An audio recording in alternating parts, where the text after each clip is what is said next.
जंग के मैदान का राजा कहे जाने वाले टैंक्स के लिहाज से ये साल भारत के लिए क्रांतिकारी होने वाला है। हालांकि रूस यूक्रेन जंग के दौरान रूसी टैंक्स के लगातार फेलियर ने कंट्रोवर्सीज पैदा कर दी, लेकिन भारतीय सेना का प्लान कुछ और ही है।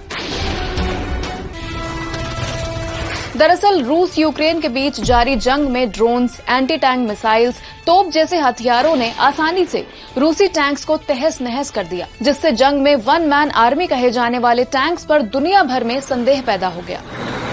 रूसी टैंक्स के फेलियर पर सीनियर अफसरों का कहना है कि इसमें टैंक्स की नहीं बल्कि उनकी फंक्शनिंग देखने वाले लोगों की गलती है। रूस ने पर्याप्त रसद के बिना ही टैंक्स तैनात किए, साथ ही सेना, क्लोज एयर सपोर्ट और आर्टिलरी से जरूरी बैकअप नहीं दिया गया, जिस वजह से वो सही से फंक्शन नहीं कर पाए।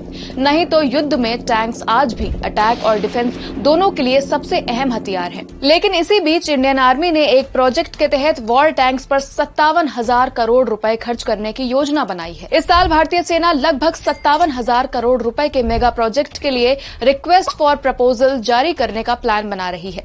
इस प्रोजेक्ट के तहत अब तक इस्तेमाल होते आ रहे रूसी T-72 टैंक्स को बदलकर करीब 1,770 फ्यूचर रेडी कॉम्बैट व्हीकल्स यानी टैंक्स का इस्तेमाल किया जाएगा। अब जानते हैं कि इन टैंक्स की खासियत क्या है। FRCVs में AI जैसी advance technology, drone integration, active protection system और सिचुएशन के हिसाब से अवेयरनेस में बदलाव करने की क्षमता होगी। साथ ही इन्हें मानव युक्त और मानव रहित टीमिंग के साथ नेटवर्क सेंट्रिक भी बनाया जा रहा है।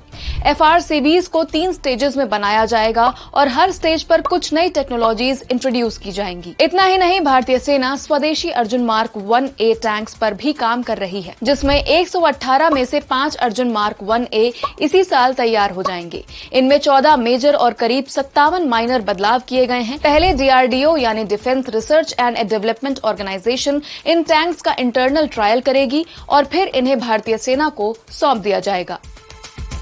अर्जुन टैंक्स के लिए इंजन भी स्वदेशी ही बनाए जाएंगे। दरअसल पहले अर्जुन टैंक्स के नए बैच के लिए इंजन बनाने का जिम्मा जर्मन कंपनी को सौंपा गया था, लेकिन समय पर इंजन न मिलने की वजह से DRDO ने खुद इन्हें 3 साल के अंदर तैयार करने की जिम्मेदारी उठाई है।